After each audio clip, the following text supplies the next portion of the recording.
प्यारे दोस्तों नमस्कार। मैं आशीष पटेल अपने YouTube चैनल शिक्षा विद आशीष पटेल पर प्यारे दोस्तों आप लोग का बहुत बहुत स्वागत करता हूं। प्यारे दोस्तों हमारे YouTube चैनल शिक्षा विद आशीष पटेल पर आपको इंग्लिश ग्रामर के वीडियोज उपलब्ध हैं। दोस्तों यहाँ इंग्लिश को जो है बिल्कुल जीरो से शुरू करके आपको समझाने का प्रयास किया जा रहा है। अगर आप दोस्त नए हों तो आप चैनल को सब्सक्राइब करें, बेल आइकन को दबाएं ताकि जितने वीडियो डाले जाएं दोस्तों उसका लेटेस्ट नोटिफिकेशन आपको मिल सके। दोस्तों इसके साथ साथ हमारे यूट्यूब चैनल शिक्षा विद आशीष पटेल पर आपको कक्षा 9 से लेकर के SSC तक मैथ के वीडियोज मिलेंगे दोस्तों, हिंदी ग्रामर के वीडियोज, रीजनिंग के वीडियोज तथा दोस्तों हर एक सब्जेक्ट के GS के वीडियोज भी उपलब्ध हैं। ये दोस्त आप नए हो चैनल को सब्सक्राइब करें, बेल आइकन को दबाएं ताकि जितने वीडियो डाले जाए उसका लेटेस्ट नोटिफिकेशन आपको मिल सके। तो दोस्तों देरी न करते हुए इस वीडियो में हम जो है दोस्तों इट का प्रयोग एज सब्जेक्ट के रूप में, इट का प्रयोग कैसे अध्ययन करेंगे दोस्तों सब्जेक्ट के रूप में। जैसा कि दोस्तों हम पार्ट्स ऑफ सेंटेंस का अध्ययन करते चले आ रहे हैं। अभी तक हमने जो है पार्ट्स ऑफ सेंटेंस के अंतर्गत दोस्तों पार्ट्स ऑफ सब्जेक्ट को पढ़ रहे हैं, ठीक है। तो सब्जेक्ट के रूप में हमने देखा था जब केवल एक शब्द हो, जब दो शब्द हो, जब तीन शब्द हो, जब चार शब्द हो। फिर उसके बाद दोस्तों हमने देखा सब्जेक्ट के रूप में इन्फिनिटिव और जीरंड। अब दोस्तों अब देखने की बारी आई है दोस्तों सब्जेक्ट रूप में इट। इसके बाद दोस्तों अध्ययन करेंगे हम सब्जेक्ट के रूप में देयर, ठीक है।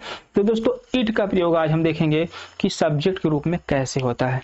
तो दोस्तों यहाँ देखेंगे दोस्तों इट का प्रयोग दो तरह से होता है, दो तरह से होता है। ध्यान देना, इट का प्रयोग कितनी तरह से होता है दोस्तों? दो तरह से होता है, ठीक है। पहला जो होता है दोस्तों ध्यान देना इंट्रोडक्टरी, ठीक है, इंट्रोडक्टरी सब्जेक्ट के रूप में होता है दोस्तों। दूसरा होता है दोस्तों प्रोनाउन के रूप में। ध्यान देना इंट्रोडक्टरी सब्जेक्ट के रूप में अगर देखा जाए दोस्तों तो इंट्रोडक्टरी सब्जेक्ट अर्थात परिचयात्मक संज्ञा के रूप में होता है, परिचयात्मक कर्ता के रूप में होता है दोस्तों, जहां पर इस कर्ता का कोई अर्थ नहीं निकलता है, अर्थात इट का कोई अर्थ नहीं निकलता है। दूसरा यूज कैसे है दोस्तों?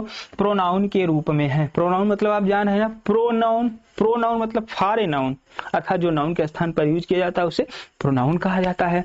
तो दोस्तों इट का प्रयोग दो तरह से होता है, एक इंट्रोडक्टरी सब्जेक्ट के रूप में होता है अर्थात परिचयात्मक संज्ञा के रूप में होता है जहां इसका कोई अर्थ नहीं निकलता है, ठीक है। और दूसरा प्रयोग दोस्तों प्रोनाउन के रूप में होता है। प्रोनाउन मतलब फॉर ए नाउन, अर्थात नाउन के बार बार प्रयोग से बचने के लिए हम प्रोनाउन का प्रयोग करते हैं और वहां हम इट का प्रयोग करते हैं। ऐसा नहीं है सब जगह यूज करेंगे दोस्तों। इसके तुरंत बाद हम पार्ट्स ऑफ स्पीच का अध्ययन करेंगे, उसके अंतर्गत हम आपको प्रोनाउन पढ़ाएंगे, ठीक है। अब सेंटेंस हमने पढ़ाया तो हमने सोचा पूरा सेंटेंस का ऑपरेशन ही कर दिया जाए, यानी कि एक एक पार्ट को पढ़ लिया जाए।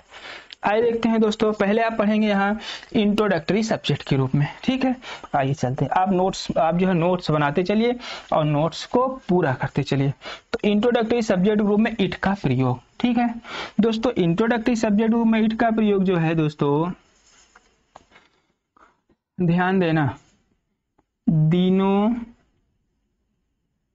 दोस्तों, दिनों, महीनों, वर्षों, ठीक है, दिनों, महीनों, वर्षों, समय, ऋतु, ठीक है, समय, ऋतु, दिन या तिथि, ध्यान ना, तिथियों इत्यादि बताने के लिए ध्यान देना दोस्तों, इत्यादि बताने के लिए इट का प्रयोग किया जाता है, ठीक है ना दोस्तों। अगर दिनों का नाम बताना है तब भी हम इट का प्रयोग कर सकते हैं, इट का प्रयोग करेंगे। महीनों का नाम बताना है तब भी इट का प्रयोग करेंगे। वर्ष का नाम बताना है तब भी इट का प्रयोग करेंगे। समय हमको बताना है दोस्तों तब भी इट का प्रयोग करेंगे दोस्तों। ऋतु बताना है, ऋतुएं बताना है, ठीक है, तब भी हम इट का प्रयोग करेंगे। तिथि बताना है, दिनांक जिसे कहा जाता है उसे बताना है, तो दोस्तों हम इट का प्रयोग करते हैं, ठीक है दोस्तों। आइए देख लेते हैं दिन एवं तारीख, ठीक है दोस्तों। जो पहला क्या है, दिन एवं तारीख। मान लेते हैं दिन और तारीख अगर हमको बताना है तो कैसे हम इट का प्रयोग करेंगे। जैसे दोस्तों कहा जाए आज रविवार है, क्या कहा जाए दोस्तों, आज रविवार है। ठीक है, तो दोस्तों ध्यान देना, आज रविवार है, दिन बताया जा रहा है ना, तो इट का प्रयोग करिए। क्या लिखेंगे दोस्तों, बताइए। इट इज, रविवार मतलब दोस्तों Sunday, it is Sunday today. समझ में आया, आज रविवार है। ठीक है दोस्तों, जैसे कहा जाए, ध्यान देना दोस्तों, सोमवार था, क्या कहा जाए, सोमवार था, या ध्यान देना, और कहा जा सकता है दोस्तों, सोमवार का दिन था, सोमवार था या सोमवार का दिन था, बात एक ही है। तो दोस्तों क्या होगा, इट वाज मंडे। क्या होगा बताइए, इट वाज मंडे। तो दोस्तों यहाँ आप देख रहे हैं ना, दिनों का नाम बताएंगे तो हम इट का प्रयोग करेंगे। क्लियर हुआ कि नहीं, पहले ये बताइए, ओके है ना। चलिए आगे चलते हैं, आगे चलें, तारीख को भी हम यहाँ चर्चा कर लें। जैसे कहा जाए दोस्तों, आज 12 मई है, जैसे कह दिया जाए आज तो वैसे है रियली में 13 मई, ठीक है, आज 13 मई है, ठीक है, आज 13 मई है। तो बताइए क्या होगा दोस्तों, देखिए तारीख बता रहा है ना, तो क्या लिखेंगे बताइए, it is 13th, THIRTEENTS, 13th में टुडे। ठीक है दोस्तों, या ऐसा लिख सकते हैं, ये होगा, ठीक है, आज 13वीं मई है, या 13th आप लिख सकते थे। तो इट इज 13th में टुडे, आज जो है 13 मई है।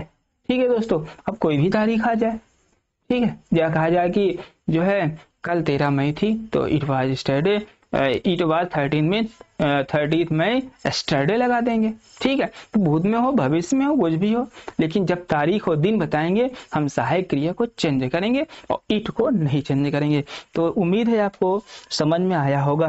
ठीक है दोस्तों, यहाँ पर देखिए हमने सन को भी शायद लिया था ना, वर्षों ये सन है। ठीक है, जैसे कहा जाए दोस्तों, सन, ध्यान देना, सन 1947 था। बताइए क्या होगा, सन बताया जा रहा है ना, देखिए ये था वर्षों, तो दोस्तों हो जाएगा इट वाज 1947, काम खत्म। ठीक है, इट वाज 1947, बस यही था। चले आइए चलते हैं। अब दोस्तों यहाँ हम चर्चा करेंगे जो है तिथियों, समय एवं ऋतुओं के बारे में। ठीक है ना दोस्तों, आइए चलते हैं। जैसे प्राकृतिक घटनाएं इसमें शायद नहीं लिखे थे, आइए जो है पहले हम दोस्तों समय का अध्ययन करेंगे। समय हमारा तीसरा होगा ना, वर्षों के लिए था, समय की बात करते हैं दोस्तों। ध्यान देना दोस्तों, यहाँ ध्यान देना, समय के लिए 2 यूज होता है। अगर दोस्तों पास्ट बीता के लिए होता है, और दोस्तों जो टू होता है दोस्तों वो बाकी के लिए होता है या कमी के लिए। पहले आप इतना स्मरण कर लीजिए, अगर पास्ट आया होगा, अगर बीता रहेगा दोस्तों हम पास्ट लगा देंगे, अगर नहीं बीता है, कमी है, तब हम वहां क्या लगाएंगे, टू लगाएंगे। क्लियर हुआ। जैसे देख लेते हैं कि जैसे आगे चलते हैं क्या होगा। जैसे कहा जाए 4 बजा है, क्या कहेंगे कि 4 बजा है। चलिए बताइए, 4 बजा है। ठीक है, अब आप देखेंगे यहाँ ना तो कम है ना तो ज्यादा है, 4 बज गया है, तो ये सब यूज नहीं होगा। ठीक है, तो 4 बजा है, समय बताया जा रहा है, बताइए क्या लिखेंगे, it is 4 o'clock, it is 4 o'clock। समझ में आया। लेकिन दोस्तों अगर जैसे 5 बजा है, इट इज 5 o'clock, 12 बजा है, इट इज 12 o'clock। ठीक है दोस्तों, 1 बजा है, इट इज 1 o'clock। ठीक है, अगर कहा जाए दोस्तों 2 बजा है, इट इज 2 o'clock। मतलब कुछ भी बजा हो, प्रॉब्लम क्या है, ये पूरा होगा। ठीक है, अब यहां देखेंगे दोस्तों, जैसे कहा जाए, ध्यान देना, जैसे कहा जाए दोस्तों 4:30 बजा है, 4:30 बजा है, 4:30 बजा है। अब देखिए 4:30 बजा है यानी कि पूरा तो है नहीं, बताइए 4:30 बजा है यानी कि जो साढ़े है वो बीत चुका है ना, यानी साढ़े माने हाफ ना, बीत चुका है। तो देखिए क्या होगा दोस्तों, हो जाएगा इट इज, साढ़े के लिए हाफ होता है, half past, 4 o'clock, it is 4:30 समझ में आया। ये था दोस्तों 4:30। यहाँ देखिए पास्ट लगा कि नहीं, 4:30 बीत चुका है। ठीक है, आगे चलते हैं। ध्यान देना दोस्तों, 1 मिनट। ठीक है, जैसे कहा जाए दोस्तों, ध्यान देना, 5:15 बजा है,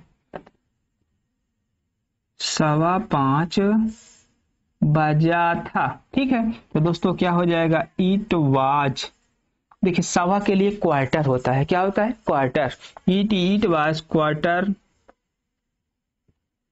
इट वाज क्वार्टर, ध्यान देना, क्वार्टर पास्ट 5 o'clock।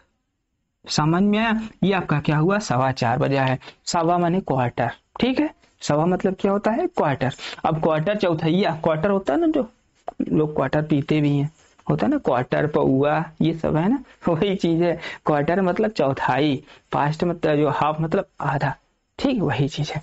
तो चलिए, तो 5:15 o'clock। ठीक है, तो दोस्तों सवा मतलब बीत चुका है। ठीक है, अब हम चलेंगे जहां कुछ बाकी हो। जैसे कहा जाए 4:45 बजा है, ध्यान देना, 4:45 बजा है, बताइए क्या होगा। 4:45 बजा है, आइए देख लेते हैं। तो ईट तो लगेगा ही, ईट इज, ध्यान देना, it is quarter, it is quarter to 5, it is quarter to 5। ध्यान देना दोस्तों, ईट इज क्वार्टर टू 5 हो गया। ये दोस्तों यहाँ पर क्या कर सकते थे, ईट वाज क्वार्टर पास्ट 5 ही छोड़ देते थे, छोड़ सकते थे, ईट इज क्वार्टर पास्ट 5। ठीक है, ऐसा भी लिख सकते हैं। ये देखो, ईट वाज क्वार्टर पास्ट 5, काम खत्म, ओ क्लॉक लिखने की जरूरत ही नहीं। ठीक है, वैसे यहाँ भी लिख सकते हैं, it is quarter to 5। Quarter to माने बाकी, कितना बाकी, क्वार्टर बाकी है, चौथाई बाकी है। देखिए 15 मिनट तो बाकी है, 4:45 यानी 15 मिनट बाकी है। ठीक है, चलिए, तो समझ में आया कि आगे देखेंगे दोस्तों। इसको मिटा के ही लिखते हैं। जैसे कहा जाए दोस्तों, 8 बजकर, ध्यान देना दोस्तों, 8:03 हुए हैं। समझने का प्रयास करिए, 8:03 हुए हैं। तो चलिए समय है ना, तो क्या लिखेंगे, ईट इज, ध्यान देना, ईट इज 3 मिनट है, तो हो जाएगा दोस्तों 3 मिनट्स।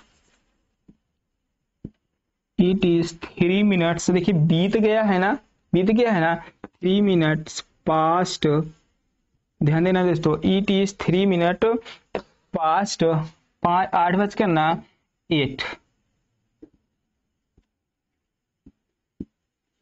समझ में, इट इज 3 मिनट पास्ट 8, यानी कि 8:03 बीत चुका है। लेकिन दोस्तों यही कह दिया जाए कि 8 बजने में, ध्यान देना, यहां जैसे दोस्तों दे दिया जाए कि 8 बजने में 3 मिनट बाकी हैं। अब देखिए दोस्तों क्या होगा, 8 बजने में 3 मिनट बाकी हैं, तो देखिए क्या होगा दोस्तों, it is 3 minutes, it is 3 minutes to 8। समझ में आया। अब तो समझ में आ गया होगा कि बाकी होगा तो हम 2 लगाएंगे, बीत गया होगा दोस्तों हम क्या लगाएंगे, बताइए, बीत गया होगा तो हम पास्ट लगाएंगे। ठीक है, तो उम्मीद है आपको अच्छी तरह से समझ में आया होगा। मिटा दें, आइए हम दोस्तों यहाँ किसको व्यक्त कर रहे थे, समय को। तो ध्यान देना दोस्तों, नोट दोस्तों, जब, ध्यान देना, जब मिनटों की संख्या, जब दोस्तों मिनटों की संख्या, ध्यान देना, जब मिनटों की संख्या 5 का गुणज हो, 5 का गुणज हो, तो हम मिनट्स नहीं लिखते हैं। ध्यान देना, हम मिनट्स नहीं लिखते हैं। समझ में आया। जब दोस्तों मिनटों की संख्या 5 का गुणज होगा तब दोस्तों हम मिनट नहीं लिखेंगे। जैसे कहा जाए दोस्तों, 4:10 20 मिनट हुए हैं। ध्यान देना, 4:20 हुए हैं। तो दोस्तों बताइए क्या होगा। इट इज, ध्यान देना दोस्तों, it is 20, it is 20 TWENTY 20 past 4। समझ में? इट इज 20 पास्ट 4, यानी कि 20 मिनट बीत चुके हैं, बस हो गया। 20, ध्यान देना दोस्तों, 20 मिनट्स पास्ट नहीं लिखेंगे, क्योंकि देखिए 20 क्या होता है, 5 से कटेगा ना, 5 का गुणज मतलब जो 5 से कट जाए। ठीक है, आगे चलेंगे। जैसे दोस्तों यहीं पर लिख दिया जाए, यहाँ पर देखिए दिखाई तो देगा। जैसे कहा जाए दोस्तों 8 बजने में 10 मिनट बाकी हैं, 10 मिनट बाकी हैं। तो दोस्तों क्या लिखेंगे बताइए। इट इज 10, इट इज, ध्यान देना, इट इज 10 to 8, 8 बजना है ना दोस्तों, और 10 मिनट बाकी है। It is 10 to 8। अब हमने यहाँ पर 10 मिनट्स क्यों नहीं लिखा है, क्योंकि 10 जो है वो 5 का गुणज है। समझ में आया? बस दोस्तों यही था। ठीक है, तो दोस्तों हमने आपको समझाने का पूरा प्रयास किया है, और उम्मीद है आप समझ भी गए होंगे। समझ गए हैं ना? चलिए ठीक है, आइए देखते हैं। चले अब दोस्तों यहाँ हम बात करेंगे जो है इंट्रोडक्टरी सब्जेक्ट के रूप में। दोस्तों जो इट का प्रयोग है वह प्राकृतिक घटनाओं के लिए होता है। किसके लिए होता है? प्राकृतिक घटनाओं के लिए होता है। ठीक है, जैसे प्राकृतिक घटना क्या होता है, जैसे दोस्तों कहा जाए गर्मी का महीना था, ये प्राकृतिक घटना तो है, गर्मी का महीना था। ठीक है, तो बताइए दोस्तों क्या होगा। It was summer, it was summer यार। ठीक है, तो ये है दोस्तों, गर्मी का महीना था, तो प्राकृतिक घटना ये था। ठीक है दोस्तों, जैसे कहा जाए बहुत गर्मी है, बहुत गर्मी है, तो दोस्तों क्या हो जाएगा। It is too hot. अब आप कहेंगे वेरी हॉट लगा दीजिए, तो टू और वेरी मैं आपको पढ़ाऊंगा। वेरी होता है दोस्तों बहुत गर्मी है, हम सह रहे हैं।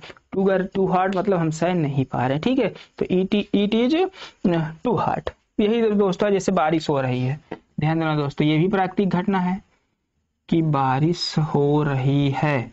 बताइए, तो सब्जेक्ट ग्रुप में ये सब यूज हो रहा है दोस्तों। ठीक है, तो दोस्तों क्या हो जाएगा बताइए। इट इज रेनिंग, है ना, ये भी तो प्राकृतिक घटना। ईट कैसे है दोस्तों, यहाँ सब्जेक्ट के रूप में। बताइए ईट का कोई अर्थ है? ये माने या होता है ना, या वह दोनों होता है। ध्यान देना, मैं आपको बताऊंगा कि या का होता है, वाह का होता, पढ़ाएंगे, लेकिन ज्यादातर या इसके अर्थ लिया जाता है। तो बताइए इट इज रेनिंग, बारिश हो रही है ना, प्राकृतिक घटना। तो दोस्तों यही सब है, और कुछ विशेष नहीं, विशेष जो है और कुछ है नहीं, बस इसी तरह से है। ठीक है, अब दोस्तों हम यहाँ देखेंगे, जैसे दोस्तों और आप देख रहे हैं पहाड़ की बात हो जाए, जैसे कहा जाए कि सुबह, ध्यान देना दोस्तों, जैसे कहा जाए सुबह का समय था, सुबह का समय था, ये भी तो प्राकृतिक घटना है ना। तो बताइए क्या होगा दोस्तों। सुबह का समय था, इट वाज मॉर्निंग, काम खत्म। इट वाज मॉर्निंग, सुबह का समय था। शाम का समय था, दोपहर का समय था। ठीक है, बस यही सब है, चाहे जो आ जाए आप लगा दीजिए इसी तरह से। ठीक है, तो दोस्तों उम्मीद है कि आपको बहुत अच्छी तरह से सारी चीजें समझ में आई होंगी। ठीक है ना। अब दोस्तों हम चर्चा करेंगे इट का प्रयोग। ठीक है, इट का प्रयोग दोस्तों हम चर्चा करेंगे प्रोनाउन के रूप में। कैसे दोस्तों? प्रोनाउन के रूप में। ध्यान देना दोस्तों, कैसे यूज करना है हमें, प्रोनाउन के रूप में। ठीक है दोस्तों, ध्यान देना, इट का प्रयोग दोस्तों, इट का प्रयोग प्रोनाउन के रूप में, प्रोनाउन के रूप में, ध्यान देना दोस्तों, निर्जीव वस्तुओं,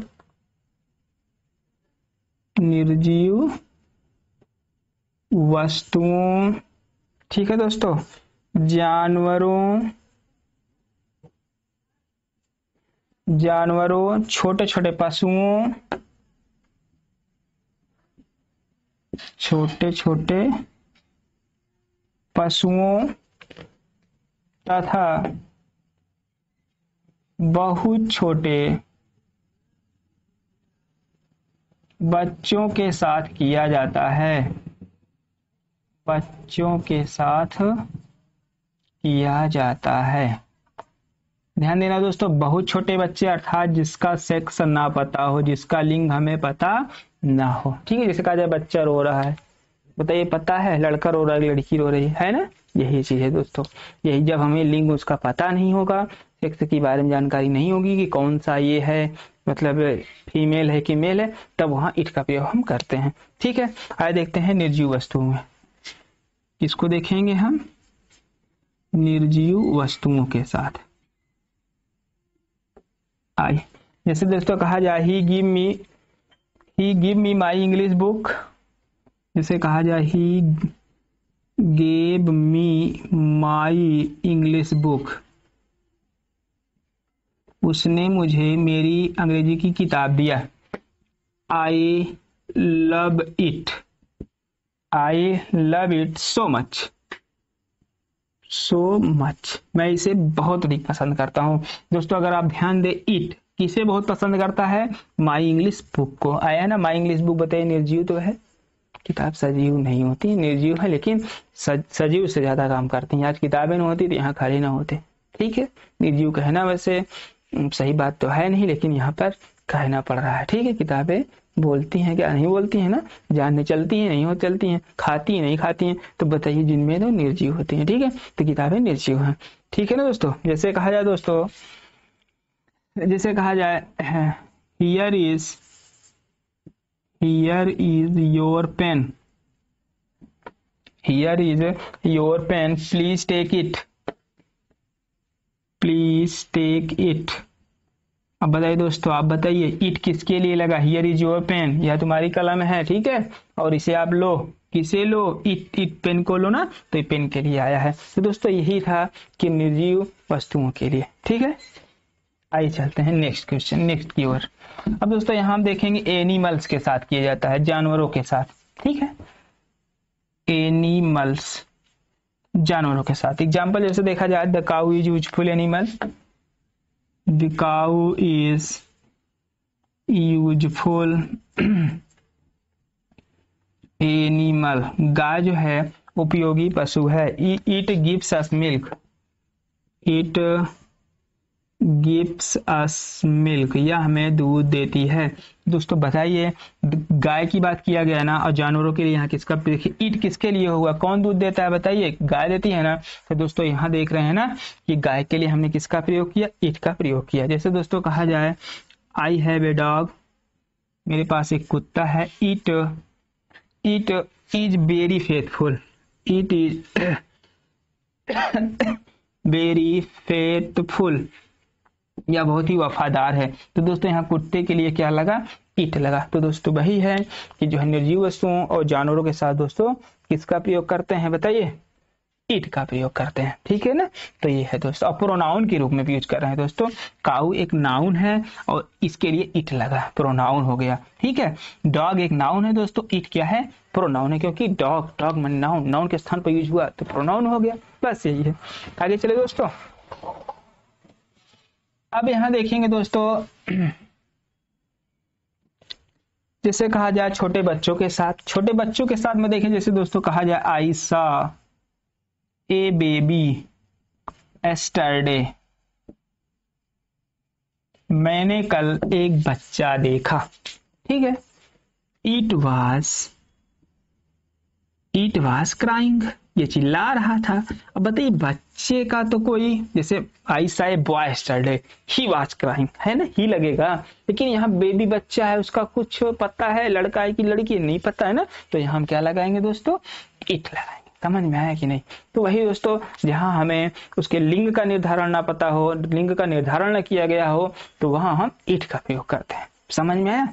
अब दोस्तों यहाँ देखेंगे, चले आइए दोस्तों, यहाँ आप नोट लिखेंगे 1 मिनट। एक और है, एक आध दो नियम, बाकी इट का प्रयोग हो गया है। ठीक है, लगभग पूरी तरह से लेकर आने का प्रयास किया गया है।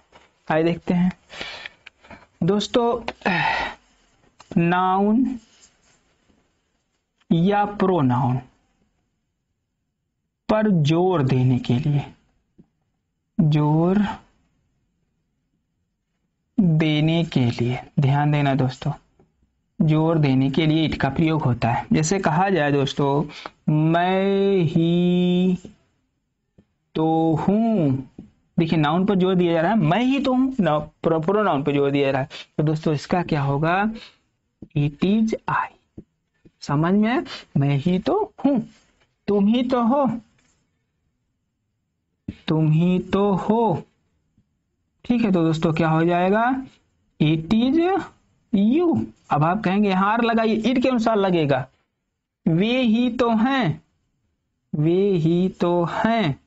ध्यान देना दोस्तों, क्या हो जाएगा, it is they, it is they, it are they नहीं होगा, इट के अनुसार लगेगा वर्ब। ठीक है, मोहन ही तो है, ये नाउन पे जोर हो रहा है। चलिए, मोहन ही तो है, बताइए क्या होगा, इट इज मोहन। श्याम तो ही है, इट इज श्याम। गीता तो ही है, इट इज गीता। गांधी तो है, it is Gita, it is Gandhi. Radha तो है, राधा तो ही है, इट इज राधा। ठीक है ना दोस्तों। तो दोस्तों उम्मीद है कि इट का प्रयोग एज सब्जेक्ट के रूप में आपको बहुत अच्छी तरह समझ में आया होगा। दोस्तों कैसा लगा कमेंट्स में जरूर लिखिएगा, और वीडियो अगर आपको बहुत पसंद आया तो उसे लाइक करिए, और दोस्तों अपने दोस्तों में शेयर करिए, उन लोगों के पास शेयर करिए जिन्हें इंग्लिश से डर लगता है। उन्हें बताइए कि शिक्षाविद आशीष पटेल बिल्कुल जीरो से अंग्रेजी को लेकर आया है और बहुत ही अच्छी तरह समझाने का प्रयास कर रहा है। आइए एक बार तो सीखने का प्रयास करते हैं। कुछ लोग तो ऐसे हैं जो डर गए हैं कि इंग्लिश मुझे आएगी नहीं। मैं कहता हूं आप पार्ट 1 से देखिए, आपको जरूर समझ में आएगा। दोस्तों इसके साथ साथ आप ग्रामर पढ़ते चलिए, मैं इंग्लिश रीडर की बुक भी लेकर आऊंगा और आपको कक्षा 9 की, 10 की, 11 की, 12 की पूरी इंग्लिश रीडर की बुक भी रीड करवाई जाएगी। पहले आप ग्रामर तो पढ़ लीजिए। धन्यवाद।